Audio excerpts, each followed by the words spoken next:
Double bedroom ఇల్లు ఇస్తా అన్నాడు కదా, మీకెవరికైనా డబుల్ బెడ్రూమ్ ఇల్లు వచ్చిందా? ఇక్కడ వేలాది మంది ఉన్నారు కదా. అందుకే ఆయన ఎన్నికలప్పుడు చెప్పిన, ఏ ఊర్లో డబుల్ బెడ్రూమ్ ఇల్లు ఇచ్చినావో నువ్వు గా ఊర్లో ఓట్లు అడగాలి. ఏ ఊర్లో మేము ఇందిరమ్మ ఇల్లు ఇచ్చినామో మేము గా ఊర్లో ఓట్లు అడుగుతాం. హనుమాన్లో గుడి లేని ఊరని ఉండొచ్చు, కానీ ఇందిరమ్మ ఇల్లు లేని ఊరు లేదు. ఏ ఊర్లైనా గుడైనా బడైనా తాగనికి నీళ్ళ ట్యాంక్ అయినా ఇందిరమ్మ ఇల్లైనా మనమిచ్చిందే. ఇక్కడికి వచ్చిన వాళ్ళు గుండె మీద చేసుకొని ధైర్యంగా నిలబడి చెప్పొచ్చు. ఇవాళ వాళ్ళని అడుగుండ్రి, ఏ ఊర్లో డబుల్ బెడ్రూమ్ ఇల్లు ఇచ్చిందో చూపియమనుండ్రి, ముఖ్యమంత్రిగా నేనే వస్తా. కొన్ని ఊర్లలో పోయి ఉన్నాయి గులగొట్టిండు. వాళ్ళకి ఇక చెప్పిండయా ఊరిచ్చిండంటే వరంగల్లోనే మీ కాలనీ మొత్తం అసలు గుడిసెలు ఏముండవని మొత్తం కాలనీ ఊడగొట్టిండు. ఏమైంది? చివరికి ఇల్లు వీకి పందిరేసుకున్నట్టు బజార్ పాలైంది వాళ్ళ బతికే ఆయన నమ్ముకుంటే. మళ్ళా ఆయన మేధావి, కోడి కొయ్యాలి, కళ్ళు కొయ్యాలి, దావత్ ఇయ్యాలి అని కూడా అడిగిండు వరంగల్లో. పాపం మంచోళ్ళే, తెలివి కల్లోలే వరంగల్లో, కానీ ఆయన మాయమాటలు పడి మోసపోయిండ్రు. కోడి వెంచి ముదిరిపోయింది. లాస్ట్కు ఎవరెత్తుకపోయారో ఆ కోడిని, కానీ ఇవాళ పేదోళ్ళ దగ్గర ఇల్లు ఇయ్యలే. అందుకే ప్రభుత్వం వచ్చిన ఎంబడే పేదవాడి ఆత్మ గౌరవం పెరగాలి అని అంటే ఇందిరమ్మ ఇల్లు ఉండాలి.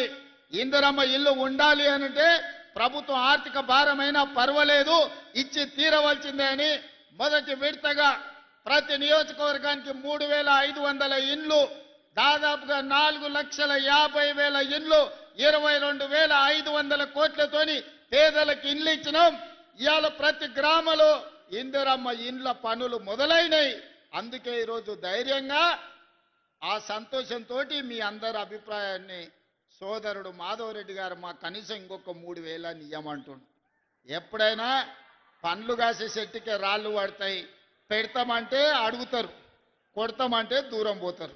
అందుకే మాధవన్న నువ్వు ఎట్లన్నా వేసి ఇంకా మళ్ళీ 3,000 ఇండ్లు రాబట్టాలని ఉపాయం వేసిండు మీ అందరి కోసం. నేను ఇంత పెద్ద ఎత్తున సభ పెడితే మాధవన్న సంతోషంతో పెట్టిండు అనుకున్నా.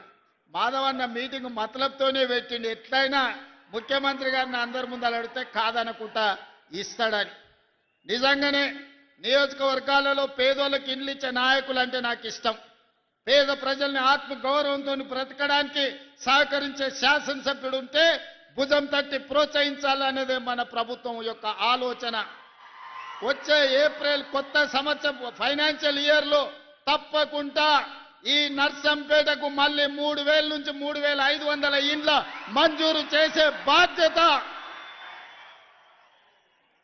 గృహ నిర్మాణ శాఖ మంత్రివర్యులు పొంగులేటి శ్రీనివాసరెడ్డి గారు తీసుకుంటున్నారు.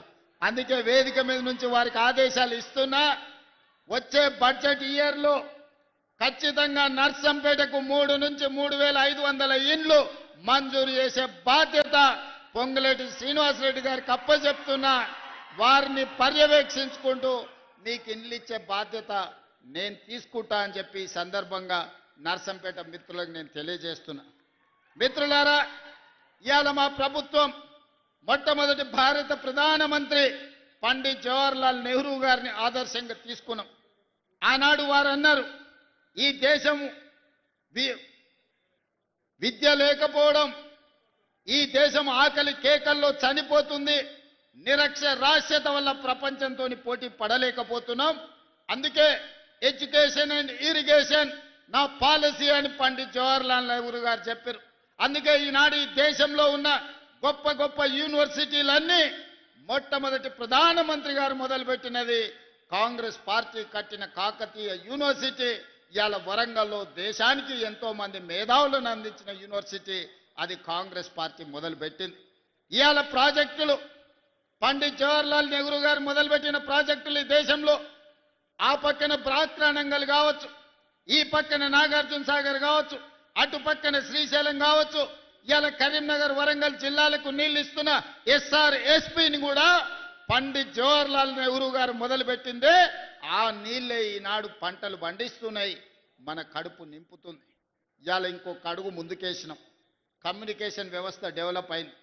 అందుకే education, irrigation and communication. Communication in roads, communication in ports, communication in airports, communication in technology. వీటన్నిటిని కూడా తీసుకొని తెలంగాణ రైజింగ్ గ్లోబల్ సమ్మిట్ ని ఈ నెల 8-9 తారీఖు నాడు ప్రపంచ స్థాయిలో ఈ రోజు కార్యక్రమాలను తీసుకున్నాం. దాంట్లో భాగంగానే మిత్రులారా ఇవాళ వరంగల్కి ఎయిర్పోర్ట్ తీసుకొస్తున్నాం. ఒక్క రోజైనా కేసీఆర్ ఆలోచన చేసిండా? ఆనాడు సోనియా గాంధీ గారు, రాహుల్ గాంధీ గారు, మన్మోహన్ సింగ్ గారు నిర్మించిన ఔటర్ రింగ్ రోడ్ అంతర్జాతీయ ఎయిర్పోర్ట్ తెలంగాణకు పెద్ద దిక్కు అయింది తప్ప తెలంగాణ రాష్ట్రంలో ఒక్క ఎయిర్పోర్ట్ లేదు. గా పక్కలో ఉన్న ఆంధ్రప్రదేశ్లో 6-7 ఎయిర్పోర్ట్లు ఉన్నాయి, మహారాష్ట్రలో 10-12 ఉన్నాయి, కర్ణాటకలో 7-8 ఉన్నాయి. కానీ తెలంగాణ రాష్ట్రంలో 10 ఏళ్ళు ఉన్నోళ్లకు మరి ఎందుకు దేవుడు బుద్ధి కలిగించలేదో, జ్ఞానోదయం ఇవ్వలేదో, విదేశాలలో చదువుకున్నాం, సాంకేతిక నిపుణులం అని పెద్ద పెద్ద పొడుగు ఉపన్యాసాలు ఇస్తారు. కనీసం తెలంగాణకు 2వ ఎయిర్పోర్టు తేవాలని ఆలోచన అయినా చేసిండ్రా? తెలంగాణకు లేని పోర్టుకు కనీసం రోడ్డు అయినా వేద్దామని ఆలోచన చేసిండ్రా? అందుకే ఈనాడు మన ప్రభుత్వం వచ్చినెంబడే సురేఖమ్మతో, సీతక్కతో, రాజేందర్తో మాట్లాడి ఖచ్చితంగా హైదరాబాద్ నగరంలో ఏమేమి ఉన్నాయో, హైదరాబాద్ నగరానికి ఔటర్ రింగ్ రోడ్ ఉంటే వరంగల్కి ఔటర్ రింగ్ రోడ్డు నిర్మించాలి అని నిర్ణయం తీసుకున్నాం. హైదరాబాద్లో అండర్ గ్రౌండ్ డ్రైనేజ్ ఉంటే వరంగల్ పట్టణానికి అండర్ గ్రౌండ్ డ్రైనేజ్ తీసుకురావాలని నిర్ణయం తీసుకున్నాం. హైదరాబాద్లో ఎయిర్పోర్ట్ ఉంటే వరంగల్లో ఎయిర్పోర్ట్ ఉండాలి అని రైతులను ఒప్పించి మెప్పించి భూసేకరణ చేసి డిసెంబర్ ఆఖరి వరకు భూసేకరణ పూర్తి చేసి మార్చి 31 తారీఖు లోపల వరంగల్లో ఎయిర్పోర్ట్ పనులను ప్రారంభించుకుంటాం, అండర్ గ్రౌండ్ డ్రైనేజ్ పనులను ప్రారంభించుకుంటాం, వరంగల్కు ఔటర్